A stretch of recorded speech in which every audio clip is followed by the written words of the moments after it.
Jaya Radha Madhava Kunja Bihari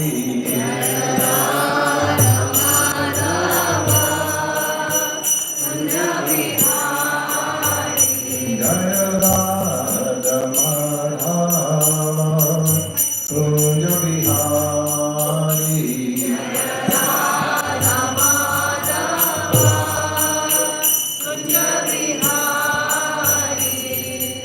Vijana Bala Girivanachari Jaya Gopi Jana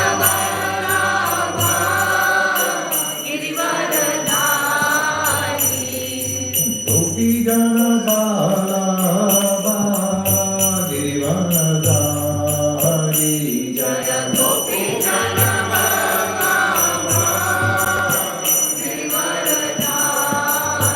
Yasodanandana Vraja Jana Ranjana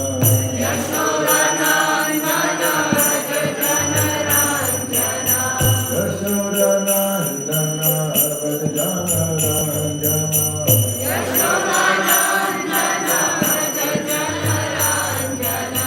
Jamuna Tira Vanachari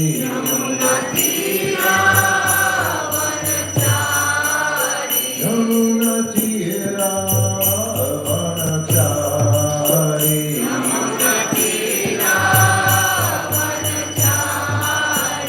Jaya Radha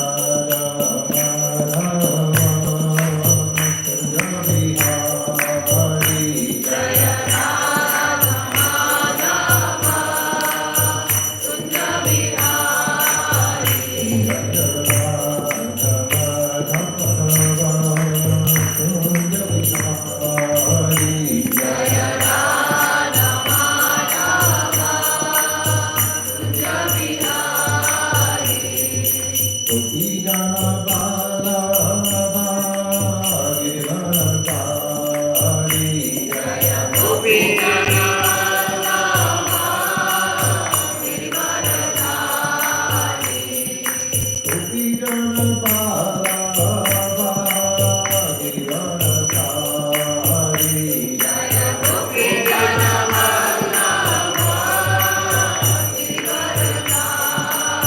Yasodanandana Vraja Jana Ranjana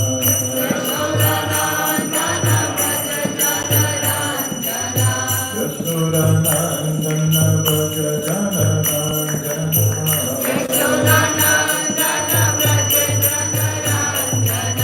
Yasodanandana Vraja Jana Ranjana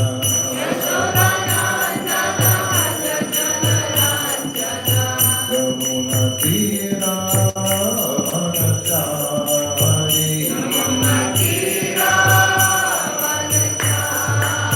Jamuna Tira Vanachari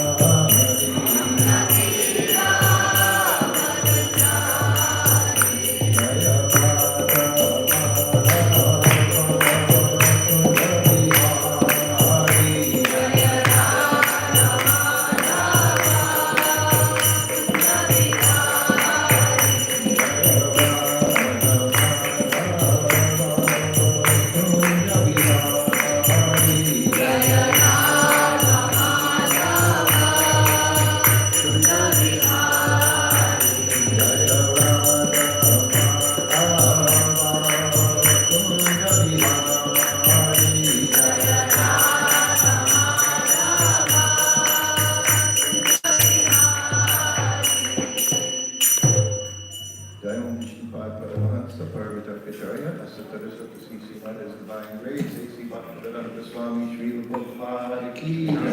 All glories to the assembled devotees. All glories to the assembled devotees. All glories to the assembled devotees. The glories of glory Shri Shri Guru and Lord and the glories of Srila Prabhupada.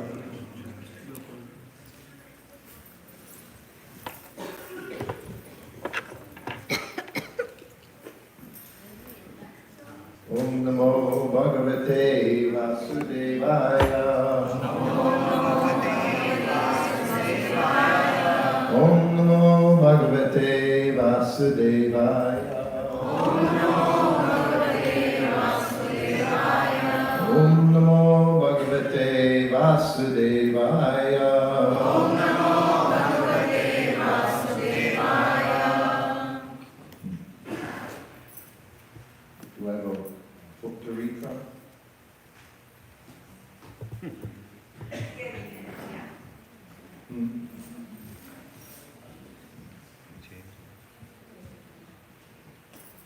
Bhagavatam is coming. Sixth canto, chapter 2, text 14. Ajamil delivered by the Vishnudutas. Sanketyam parihasyam va. Sanketyam parihasyam va. Shobham helanameva va. Shobham helanameva va. Vaikunthanamagrahanam. Vaikunthanamagrahanam. Asheka haram viduhu. Asheka vidu. Sanketyam parihasyam va. Sanketyam parihasyam va. Shobham helanameva va. Shobham helanameva va. Vaikunthanamagrahanam. Vaikunthanamagrahanam. Asheshaka haram viduhu. Asheka haram vidu. Sanketyam parihasyam va. Sanketyam parihasyam va. Shobham helanameva va. Shobham helanameva va. Vaikunthanamagrahanam. Vaikunthanamagrahanam. Asheshaka haram viduhu. Asheka haram vidu. Sanketyam parihasyam va. Sanketyam parihasyam va. Shobham helanameva va. Vaikunthanamagrahanam. Asheka haram vidu. Sanketyam parihasyam va. Sanketyam parihasyam va. Shobham helanameva va. Shobham helanameva va. Vaikunthanamagrahanam. Vaikunthanamagrahanam.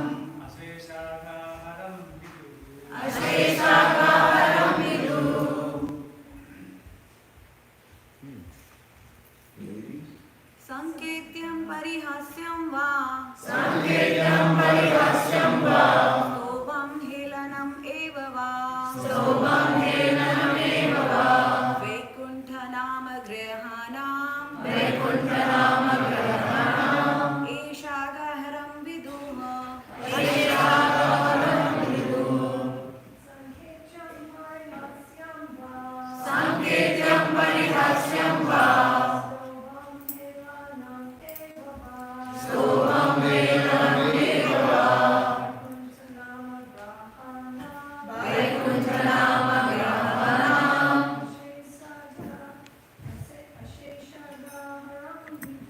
Asheka haram vidu. Sanketyam parihasyam va. Sanketyam parihasyam va. Shobham helanam eva va. Shobham helanameva va. Vaikunthanamagrahanam. Vaikunthanamagrahanam. Asesagaharam vidu. Asheka haram vidu.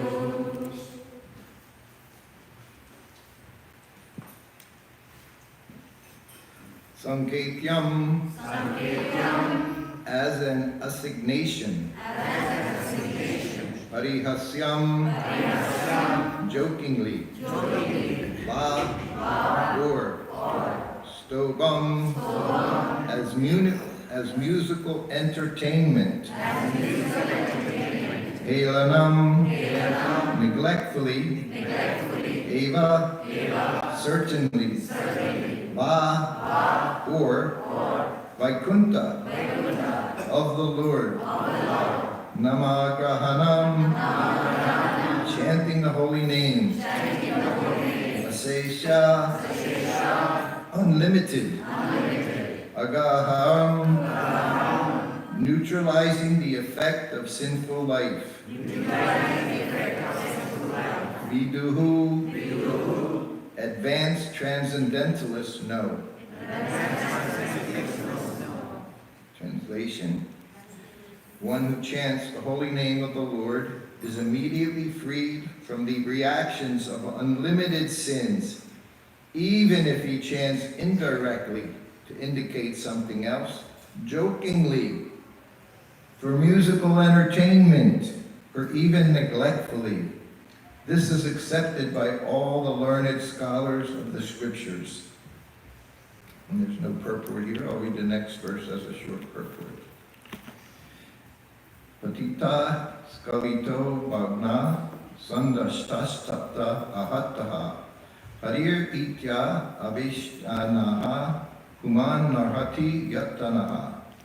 Translation: if one chants the holy name of Hari and then dies because of an accidental misfortune, such as falling from the top of a house, slipping and suffering broken bones while traveling on the road, being bitten by a serpent, being afflicted with pain and high fever, or being injured by a weapon, one is immediately absolved from having to enter hellish life, even though he is sinful.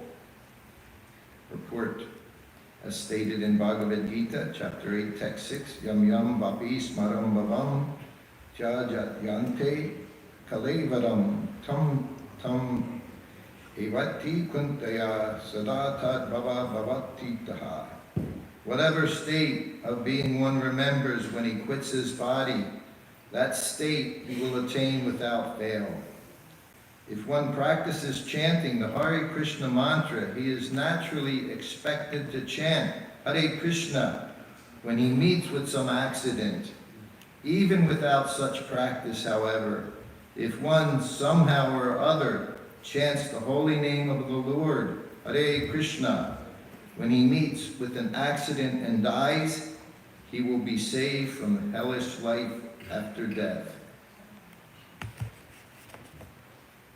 Magyanata Madandasya Vinanjana Salakaya Chakshur Nurutam Dena Tasmai Sri Gurave Namaha Sri Chaitanya Manobishtam Stapitam Jena Bhutale Swayarupa Kadamayam Dati Svapatam Dikam Panchakalpa Turubhascha Kripa Sindhubhya Evacha Patitanam Bhavanebhyo Vaishnavebhyo Namo Namaha Jai Shri Krishna Chaitanya Prabhu Nityananda Shri Advaita Gadadhar Srivasari Gaur Bhakta Vinda Hare Krishna Krishna Krishna Hare Hare Hare Rama Rama Rama Hare Hare.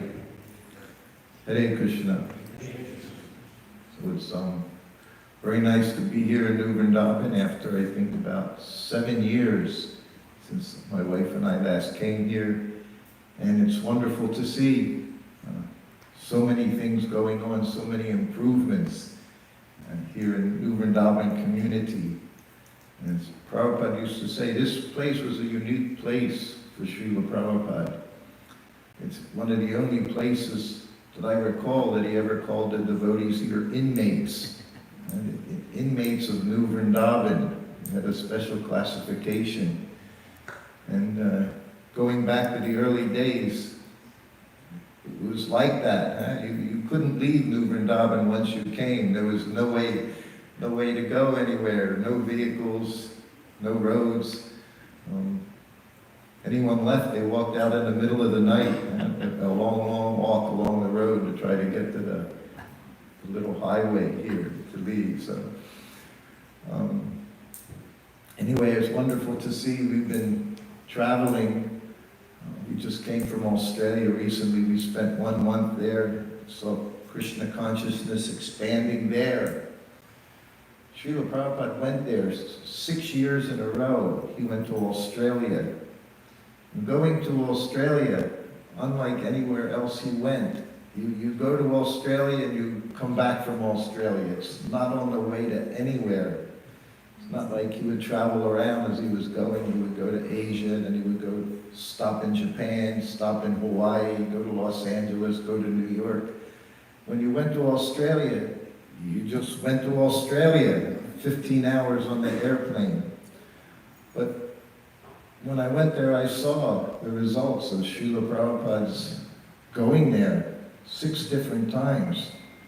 They just had their 50th anniversary there. Srila Prabhupada went to Perth. Going to Perth was only somewhere to go because the temple wasn't ready in Melbourne. They had purchased a new temple, a very wonderful temple, just by the ocean, and it wasn't prepared. So Mother Visa, he made an arrangement and said Prabhupada could go to Perth and rest. 10 days Prabhupada was there in this place. The only devotees there were Srila Prabhupada and myself, of course not devotee, but myself was with them, and Paramahamsa Swami was there, and 2 young boys, Ganesh and I forget the name of the other one. We were all there staying in this little house for 10 days. And when we arrived there, Prabhupada asked Amoga, that was his disciple Amoga, who had been in Asia by Srila Prabhupada's orders. And he kept asking Amoga, what's the program? And none of us understood what Prabhupada meant. He said, what's the program? And he said, well, if you want, I can arrange to bring people in, you can go to the schools and get professors, the teachers, or as they did in Australia many times, different politicians. You see the videos in Melbourne, the politicians that were there. And Prabhupada said, what's the program? He said, the morning program. He said, just because we're staying in this house doesn't mean there's no morning program. Every morning in Vrindavan, we've been living there for 5 years now, and on Nityadita's car that he's loaned me, the Prabhupada tape is in there. We hear every time I turn it on, Viravari Sesha, Aluka Pravesha. And then you hear the purport. Nighttime is over. Wake up. Wake up. Chant the names of the Lord. So I hear that every morning we chant that in Vrindavan. In the Samadhi, we chant some Samsara prayers to Srila Prabhupada. So then the second Mangal Artik at 4:30, Viravari Sesha, before the deities. And Prabhupada says on there, you have to be up by sunrise. One has to be up. I learned that with Prabhupada, traveling with Srila Prabhupada. He was our temple president. And there was just a few of us, sometimes 3, sometimes others would travel, but just the 3 of us. But he was everything. He was our temple president. He was a temple treasurer. He was a temple commander. Besides doing everything he did, he personally took care of us. It was when we got to Vrindavan, Kartik, 1972, Radha Damodar Temple. I had just come from New Vrindavan with Srila Prabhupada just a few weeks before. It was Janmastami. Prabhupada was here for Janmastami, 1972. And his fate had it, his servant was gone when Prabhupada came here. I was in the kitchen, Bahulaban farm, nice kitchen facility, no running water in the kitchen, right? Nothing. Much like it is in Vrindavan farm. And I had helpers because a few hundred devotees had come from mostly all over America to see Srila Prabhupada. Radhanath Swami, he always likes to tell me, he was helping me in the kitchen. He came down from the Vrindavan farm. I said, you were cutting vegetables and things? He said, no, I was washing the pots. He said, and they were really black pots, he said, because all the cooking was going on the wood fires outside. He said, and I just, all day, he said, I was scrubbing the pots. And Hare Krishna Maharaj, he was also there. He came, he was helping. A big festival was there. Anyway, it was the night before Prabhupada left. And Kirtanananda Swami came into that kitchen. I was making milk sweets for Radha Vrindavan Chandra. That was my duty. I was in charge of the kitchen, which meant you did everything in the kitchen. There was no one else in the kitchen. You were in charge of it. So I was making milk sweets, and he came in and just looked at me, and I was doing something at the stove. He said, "So," he said, "you want to be Prabhupada's servant?" I said, "Yes." He said, "Okay, you leave with him tomorrow morning." I said, "Okay." That was 8 o'clock at night. And the next morning he brought me into Prabhupada's room. Kuladri and I both spent a little time some months before in New Dwarka, Los Angeles, in the garden with Srila Prabhupada, going in on the morning walks with Srila Prabhupada. We were both just brahmacharis. I was new, very new person. But because we were with Kirtanananda, we got to go the morning walks. We got to sit in the garden in the afternoon. Prabhupada would hear Krishna book reading. And I got to be the reader of Krishna book. I realized then it wasn't like I say, it's not what you know, it's who you know. Because we were with the Maharaj, we got on the inside with Srila Prabhupada. I remember going into his room in New Dwarka. Kirtanananda Swami brought us into the room, Prabhupada's quarters in New Dwarka. White tile floors, shining every day, polished, while he was on the morning walk. And he brought us in and he introduced us to Srila Prabhupada at that time. Kuladri was there. Then he looked at me, "What's your name?" Nothing came out of my mouth. Kirtananda said, "That's Shruta Kirti, Srila Prabhupada." We're always a very nice boys. And he'd give us a little prasadam, and then he had his breakfast. And I got my very first understanding being with Srila Prabhupada. And that was May 72. His servant came in, had his breakfast plate, fruits, cut up fruits, some sweets. And as soon as he walked in the door, we were both sitting on the floor there. Prabhupada was behind his desk. And he looked at his servant. He said, "Why weren't you at class?" The servant said, "Oh, Prabhupada, I was preparing your breakfast." I learned right then many things at that time. Once, you never give Prabhupada an excuse. There are no good excuses. The more you say, the more trouble you're in.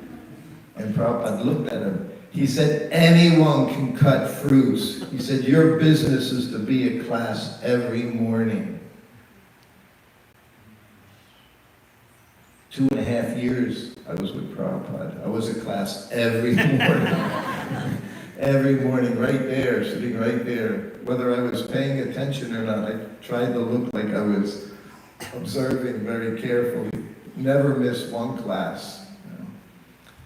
Prabhupada understood. I had these verses I found yesterday talking about chanting of the holy name, hearing from the lips of the pure devotee. It's one thing to hear the holy name. It's another thing to hear the holy name from the lips of the pure devotee. The power, Prabhupada says, the holy name has all power, but when it comes from the lips of the pure devotee, it has even more power. That's what I saw Prabhupada going to Australia. Devotees everywhere now. They're expanding so much in Australia. They need more temples, every city. One temple's not enough. You need another temple, another temple.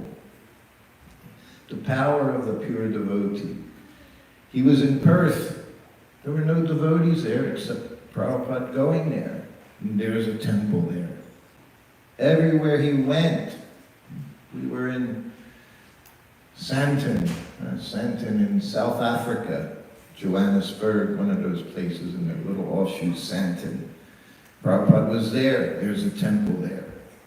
One day he traveled an hour and a half. They had a program outside Santon, just a little know-nothing city. place. Prabhupada gave one class, one evening class there. There's a temple there. The power of the pure devotee is speaking. His lotus feet touching the ground. Prabhupada traveled, we say 14 times. I heard in one place he was speaking to one man, he said 15 times around the world. Not 14, he said 15 times. If he said 15, it's 15. That's what I learned from him as well. Whatever he says, that's the truth. Why did 15 times around the world? He understood what he could do. He knew the power of his own devotion to Krishna, to his spiritual master. And he traversed this planet 15 times to purify this entire planet. So here in New Vrindavan, that morning, it was just 8 hours later, again, Kirtanananda brought me into the room, Madhuban. It was Madhuban, little farmhouse. That was Prabhupada's quarters when he was here. And it was always the same. Wherever I went, I saw everything was the same. Prabhupada's sitting room had a lamp on a desk. That's where he did his translation work. Early in the morning, midnight, 1 o'clock in the morning, 2 o'clock in the morning. He would do his translation work. Same thing there in New Vrindavan. No bright lights all over the place. Just the one light on the books, Srimad Bhagavatam. We had expressions, even Pradyumna. We got to see Pradyumna last weekend at the Bhakti Center. Pradyumna and myself, we called up Shama Sundar. We were all together with Prabhupada, 72, 73. Radhanath Maharaj called up Shama Sundar. We had such a wonderful conversation.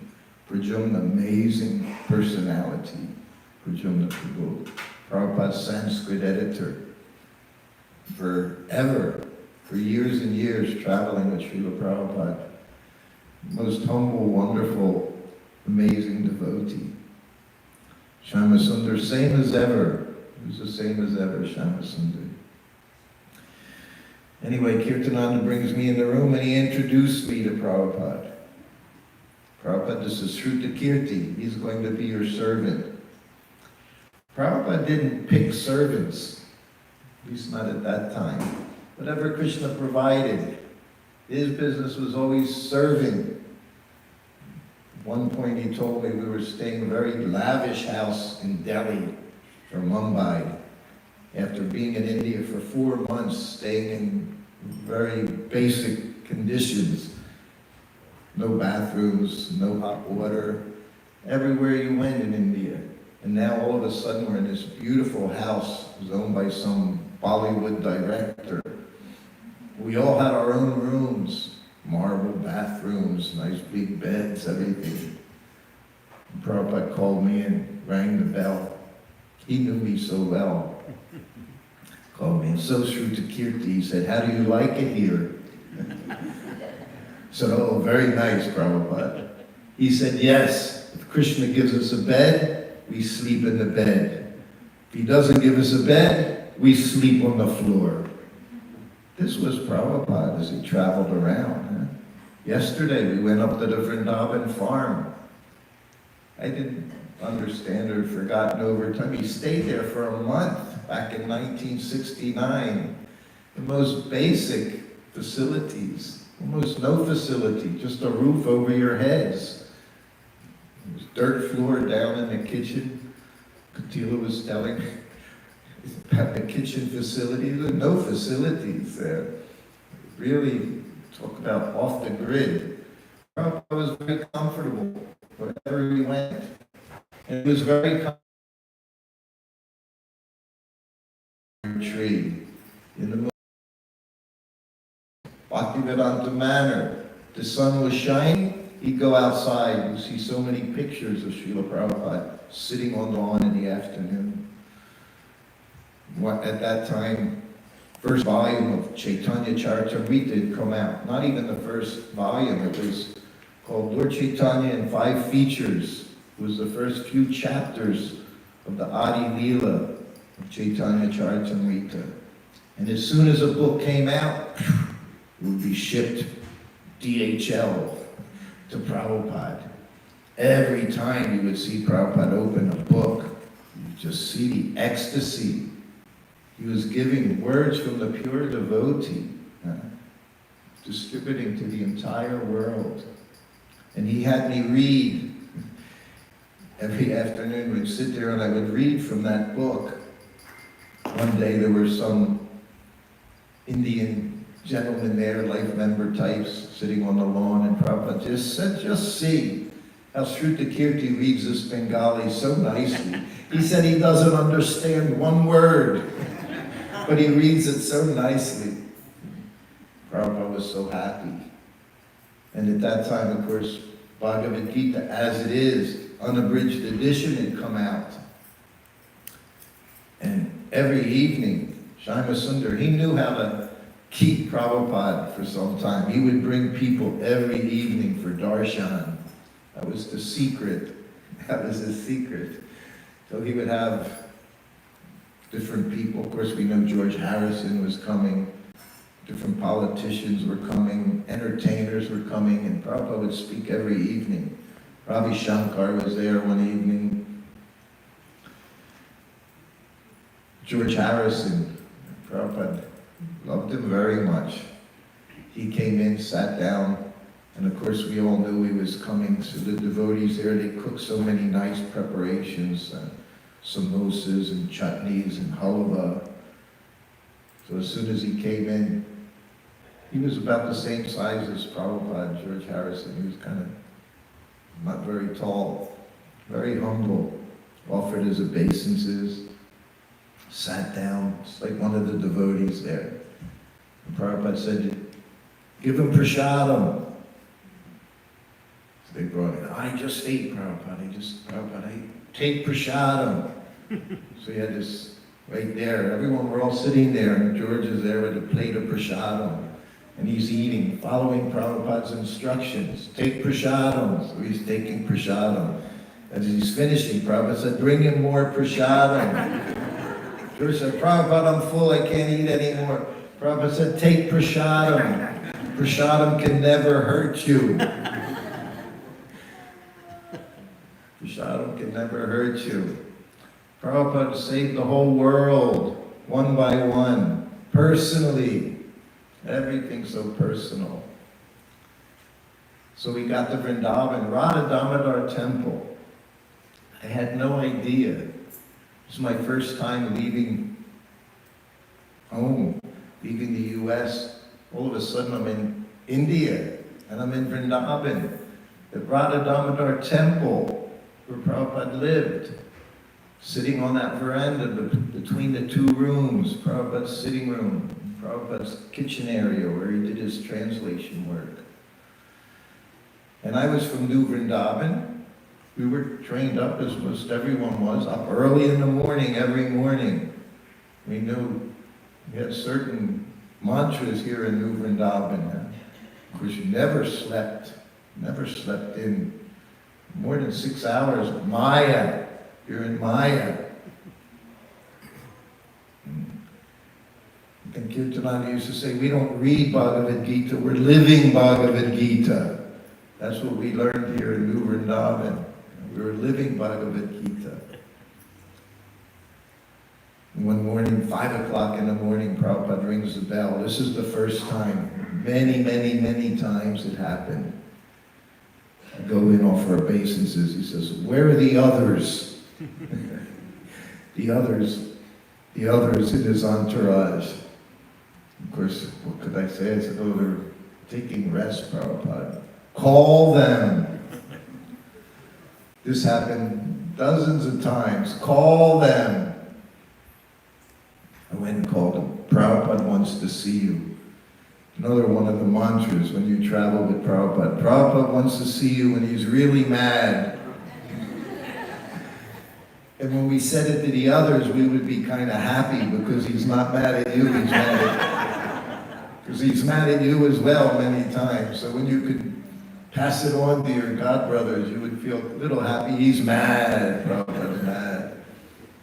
So they all came in. These were my senior, big god brothers. They were older than me, been around for 5 years. Senior devotees. They came in. Why are you sleeping? Of course, we're traveling all the time. Prabhupada, it never mattered. One time I saw somebody say, jet lag. Whew. When Prabhupada heard that word and looked at him, no such thing as jet lag. Prabhupada never had jet lag. He was sleeping 2 hours at night. What was the question of jet lag? 2-3 hours at night. But we would be tired. I see that's I think one of his sense of humor with me now, traveling for 2.5 months. So all you do is feel tired all the time. Get up in the morning, you do your programs, you give classes, and you just want to sleep. And Prabhupada's just laughing at me. See, you think it was easy. Not easy. Prabhupada made everything look so easy. He made managing this entire society look easy. When you were with him 24 hours a day, you'd see him walking around, chanting on his beads in the afternoon, reading his books. That always totally bewildered me when I first saw Prabhupada reading his books, every day reading his books in the afternoon. That was his bhajan time. Sometimes getting the harmonium, chanting. Whenever I heard the harmonium, I'd run into the room, offer obeisances, and he'd just go grab the cartels. And you could just sit next to him and play cartels as he chanted.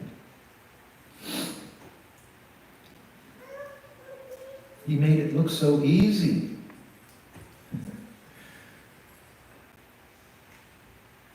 So there in Vrindavan, he said, why are you sleeping? And then he told us, he said, getting up early in the morning, by 4 o'clock in the morning, he said, taking a cold bath, he said, it's not an austerity. He said, it's common sense. He said, it's good for your health. He said, and if you do that every day, he said, if you wake up, rise early in the morning, you chant your rounds, attend Mongol Arti, he said, after 12 years, everything you say will be perfect. 12 years, he said to us. Then he would say, okay, go. So many times. He would call me, why are you sleeping? Could never say jet lag, bro. 20 hours traveling in a plane. Prabhupada would arrive in Delhi, 2 o'clock in the morning. 6 o'clock in the morning, time for a morning walk. We're all just barely surviving. There were morning walks. I had godbrothers, they didn't go on the morning walk. And it was just too tiring. Mumbai, we'll be walking on the beach, nice flat, hard surface beach, one of his favorite places. And there were 3 different places he would stop and turn around. So we knew those places, those in his entourage. If he went past the first place, you just look at one another's, uh-oh, it's going to be a long walk this morning. If he passed the second place, it's, oh no, how are we going to make it all the way back to the temple? Just walk. Everywhere he went, from the mouth of the pure devotee, purified that place. It was many, many years later, I think 2007, the first time I went to Russia. Of course, we know at that time Russia was booming, thousands and thousands of devotees. I wanted to see what Prabhupada did, how he did it. When I came here in 1971, Prabhupada was in Russia. It's all we talked about in the temple. Prabhupada said this, Prabhupada's doing this. Prabhupada told him to put sweet rice in his lota. I didn't even know what a lota was, but we heard he put sweet rice in the lota. Time, place, and circumstance. We heard this a lot back in those days. Time, place, and circumstance. That one day they went out. Shyamasundar was able to get rice, sugar, and milk. wasn't easy in Russia. Just like we heard, lines, you would have to stand in a queue. And that day they got those 3 things. And they came back. Prabhupada said, make sweet rice. They made sweet rice. Where to put it? He said, put it in the lota. Time, place, and circumstance. So we heard these stories. So the day I became Prabhupada's servant, Kirtananda introduced me. And he said, he's a very good cook, but he doesn't know how to massage. Prabhupada said, anyone can massage, which was also an exaggeration. He was very particular about massage, but he said anyone can massage. And he reached under his desk and he grabbed his lota. I got to see the lota. And his first words to me were, follow me. Perfect words. Eternal instruction from your spiritual master. Follow me. He got up and walked out, as he had done so many times, Vrindavan Farm, walked out the door. He said, wait here. I waited there. And he went off behind the trees, some bushes. He came back in a few minutes, and he handed me the lota. He said, now you wash it, he said, with the soil and water. Put it back under my desk. I said, yes, Prabhupada. So that was my first service. First service was cleaning his bathroom lota. So he let me know right away, 2 things. Follow him, and you clean my lota from the bathroom. That was my job, my service. 2.5 years, I never had to clean the lota again. I'd be on the morning walk holding the microphone. All the ladies, the Matajis, the Brahmacharinis, they were cleaning Prabhupada's room, polishing everything, polishing his cooker. I never did anything with the lota again. But that was the first service he gave me. Clean my lota. So then we were there in Vrindavan. As he was going there, we were still in the States. He was on the airplane going to Radha Damodar Temple, and he said to me, we're going to Vrindavan for Kartik, the month of Kartik. I didn't know what it meant. It didn't mean anything. He said, and you? He said, you'll read from the Nectar of Devotion. He said, and I'll stop you, and I'll give commentaries. Of course, that didn't happen. Prajumna did the reading from the Nectar of Devotion. But he was thinking about it as he was going. And then we got to Bangkok, Thailand, somewhere. Burjan was there. And I was giving Prabhupada a massage. Finally giving him a massage. I was massaging his back, and Burjan was in front of him. On the way to Vrindavan. Prabhupada's meditating on that. And he looked at Burjan and he said, my godbrothers, they criticize me because I've allowed women into the temple. He said, never before women, just brahmacharis, sannyasis in the temple.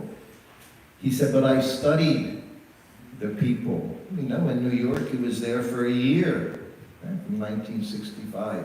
He said, I studied your culture, and I saw men and women, they were inseparable.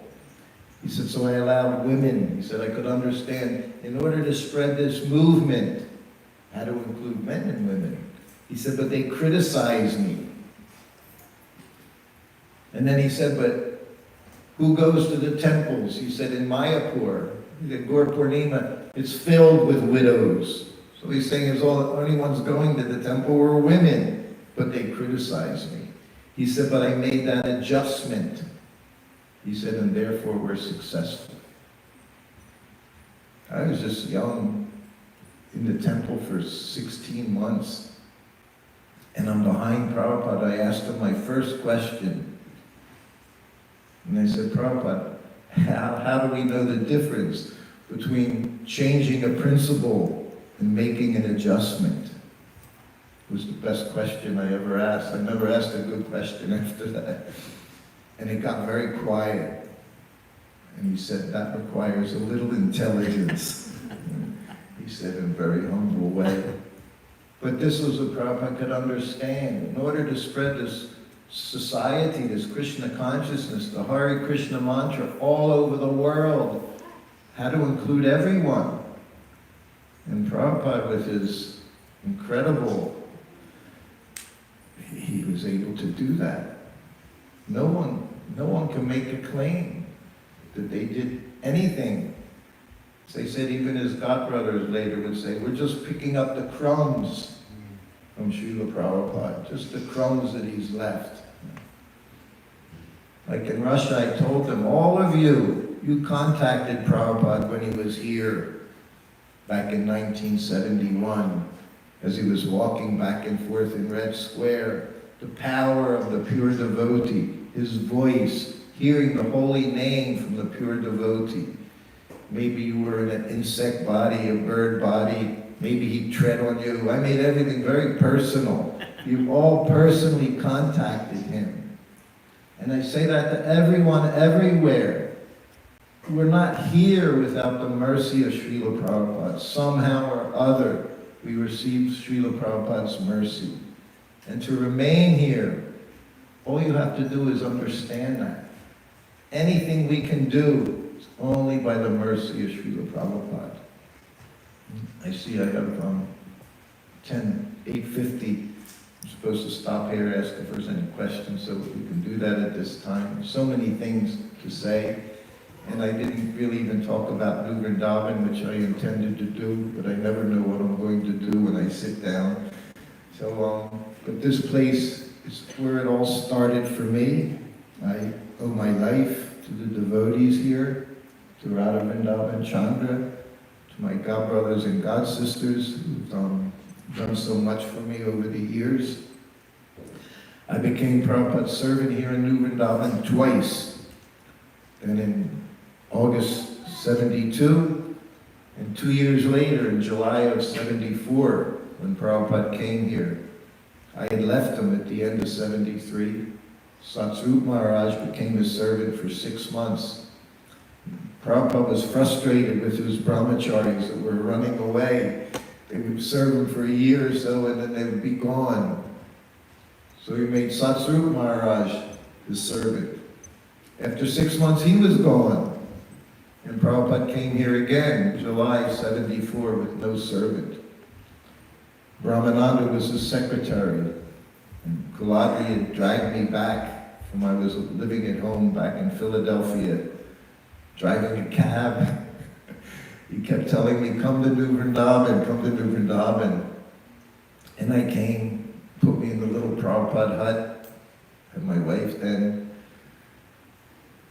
Brahmananda came, and it was the day before. It was the same scenario, different person.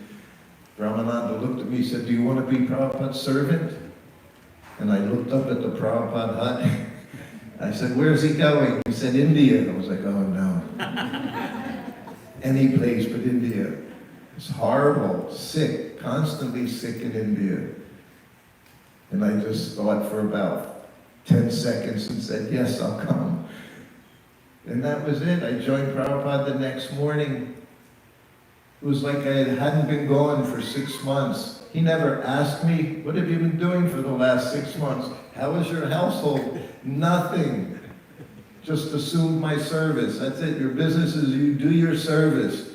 No questions. What is it I learned in England? I lived there for years. You know, the Queen would say, like, don't explain, don't complain. Prabhupada, just boom, back doing my service. Just like I hadn't been gone for 6 months. Went back to Vrindavan, right back to Vrindavan, just like it was 2 years before. So merciful, Srila Prabhupada. And it's there for every one of us. It's not an exclusive thing for 1 or 2 people, a few hundred people, his disciples. It's there for everyone. We all have a personal relationship with Srila Prabhupada. Otherwise, you're not here. You can't be here unless Srila Prabhupada allows you to be here, allows you to do service. So we're all most fortunate. We're all the most fortunate people. Any questions? Yes. Yes. Hare Krishna, Prabhu. Hare Krishna. Thank you for the wonderful class. It seems like, Prabhu, the nectar is just flowing. You could just go on and never stop. Stories are so beautiful. Prabhu, I was wondering, like, you traveled with Prabhupada so much. What is that one thing which stood out to you the most, and you still carry that in your heart even today? And Yeah, you get asked that, it's difficult. Like Prabhupada said when I was reading Krishna book, in the very beginning days in New Dwarka, and 2 days in a row I read stories about demons, Krishna Balaram killing the demons, and Prabhupada went into ecstasy at certain points in the stories, laughing and laughing, slapping his knee, crying, laughing, and we all began laughing because he did. So then the third day, he covered me over. I went in and I didn't prepare the story I would read because I thought, just talk about demons, Krishna killing the demons. But I didn't do it, and as soon as we sat down, Prabhupada looked at me and said, read. And then I started looking for a story about a demon, and then he said, anywhere. Krishna's like a sweet ball. He said, wherever you bite is sweet. So the question you asked is like that. Everything about Srila Prabhupada is sweet. But the one thing, and why I'm still here, is I think as much as anyone I can understand how compassionate Srila Prabhupada is. And despite so many struggles we may have, so many fall downs we may have, he's always ready to engage us in service. And I see that more than anything now in Vrindavan. Our only goal is service. I saw a little clip from Daiva Shakti on social media just this morning. I saw Daiva Shakti in Vrindavan for 50 years. She's been in Vrindavan. You can't stay in Vrindavan for 50 years without the mercy of Krishna Balaram and Srila Prabhupada. 50 years. And she said in her special way, we're not trying to enjoy. It doesn't matter. We're enjoying, we're suffering. All we want is service. This is our whole goal, is service. And Vrindavan, I think more than I can't say more than anywhere, at least for us, we've experienced that you do service, and Krishna Balaram just gives more service to do. That's your reward for doing some humble services. They give you more service. That's the goal in Krishna consciousness. Not about happiness, sadness, just all the service. As when I told Prabhupada I had no love for him, somehow or other those words came out of my mouth one day. I said, everyone loves you, but I have none. And Prabhupada made me wait 2 hours before he responded. And he called me in the room and he said, do you like your service? I said, yes, Prabhupada, very much. He said, service is love. You can say, I love you all the time, but what are you doing? He said, service is love. He said, just do your service. Everything will be okay. So I always remember those words.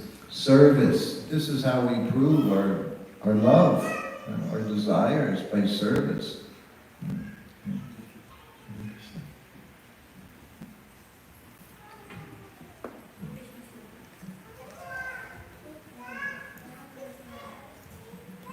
Hare Krishna, thank you so much. It was very nectarian. I think your enthusiasm is very visible, so it's very nice. Thank you so much.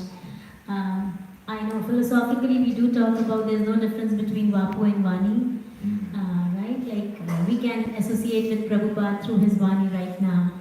But I think as Prabhu was asking, I also have this question that any difference that you could tell, like anything different between Vapu and Vani, what you experienced and which we wouldn't experience, or anything, one of your experiences or your life message which we can actually take it with us so that we can experience that Vapu with us? Good question. Yeah, just like in this is Vani, huh? Also Vapu. This is how Prabhupada has said so many times, he said, I'm always with my spiritual master by following his instruction. So that's what my observation was very clearly. When he was here, he was able to accept everyone's service, following, not following. I heard him say so many different things about people doing service, not following, but doing service. And he was able to, he accepted all of that. But then after his disappearance from this place, his instructions become very, very essential and important to feel that presence, which he said is more important, the Vani more important than the Bapu, because that's the instructions, and that is how you maintain association. And for me, we've been in Vrindavan, Krishna Balaram Mandir, for 5 years. I'm trying to follow those instructions. We've been there 5 years.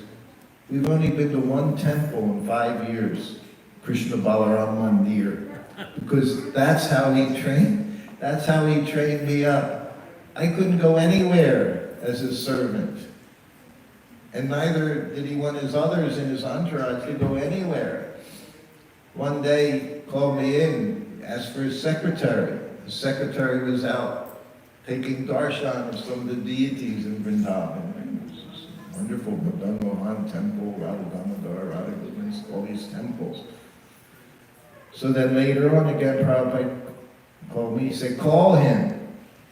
So I called in his secretary, sannyasi secretary, GBC. And Prabhupada said, where were you? So of course he said, well, I went here, I went here. Prabhupada said, here. He said, you belong here. He said, I put all of the tirthas in the courtyard of the Krishna Balaram Mandir.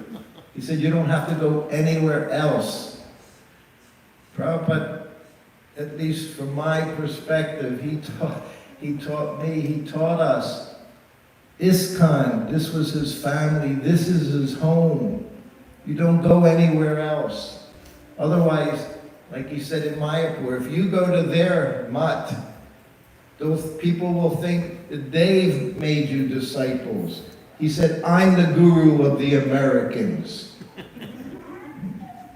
Because Prabhupada wanted loyalty. He gives loyalty. That's the most important thing. Eternally, we can go here and there and think, we'll go to this place, go to this place, go to this place. In Calcutta, any of you have ever been to Calcutta, Albert Road Temple room is there. There's a veranda in front of the temple, opens up to the outside. Prabhupada's room right next door to the temple room. So Mangalarti, sometimes he would come and just stand in the back, and he would take darshan of the deities there. But he didn't just take darshan of the deity, he took darshans of his disciples, seeing who's there at Mangalarti, who's not there at Mangalarti. And the one day he went, and he saw one of his disciples wasn't there. And the next day he went, and he's standing, and he tapped him. He said, where were you yesterday? We were all his disciples. Wasn't it just he had a personal servant? Everyone personal servant. All of us personal servants of Srila Prabhupada. He said, where were you yesterday? Oh, and the devotee, very proud, Prabhupada, I went to your home, and I attended Mangalarti there, worshiping the deities that you were worshiping. Prabhupada said, this is your home. Even he was at Prabhupada's birthplace. He said, no, this is your home. You come here. So this was my training back then, 50 years ago. So we're in Vrindavan 5 years. I haven't gone anywhere. I'm afraid.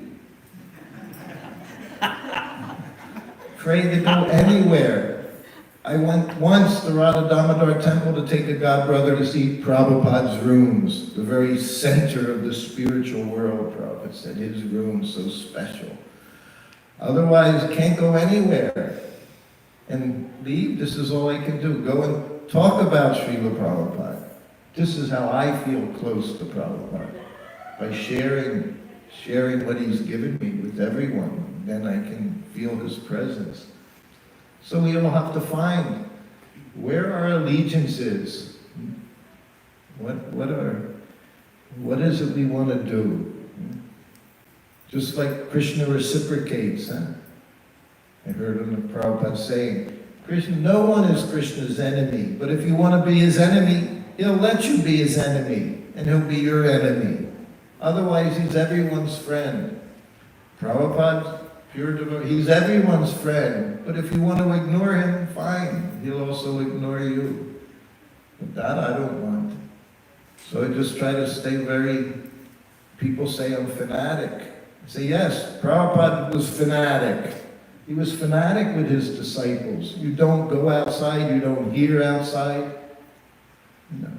You say these things and you're well, that was then. No, that was always. That was an eternal principle as far as I understand. It wasn't, well, this was 50 years ago. Things are different. Yeah, it's different. Doesn't mean it's good. All right. I think we've run a little over time. Srila Prabhupada ki jai. Hare Krishna. Thank you.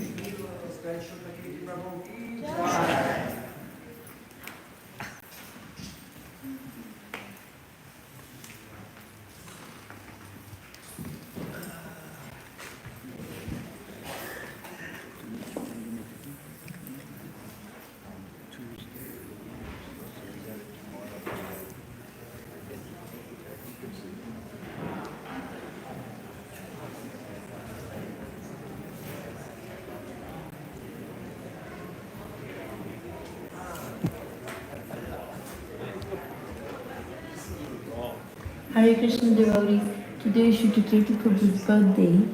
He was born on Yogini Ekadashi and he's very happy to be at his original home in New Vrindavan with all of you.